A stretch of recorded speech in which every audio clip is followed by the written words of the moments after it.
మీలో ఎవరికైనా ఆ వెంకటేశ్వర స్వామి తిరుమలలోనే ఎందుకు కొలువై ఉన్నాడో తెలుసా?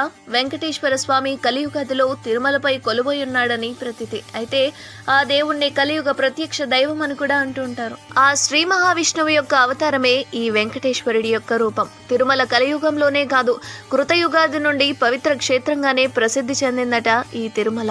అయితే ప్రళయ కాలంలో భూమి సముద్రంలో మునిగిపోయి పాతాళానికి జారిపోయిందని, ఆ శ్రీ మహావిష్ణువు శ్వేత వరాహ రూపంలో పాతాళానికి పోయాడని, అక్కడ హిరణ్యాక్షుణ్ణి సంహరించాడని పురాణాలు చెబుతున్నాయి.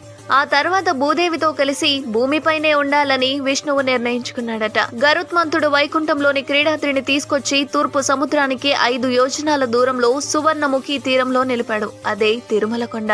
అలా వరాహ క్షేత్రంగా రూపొందిన తిరుమలపైనే ఇప్పుడు ఆ శ్రీవారు అంటున్నారు.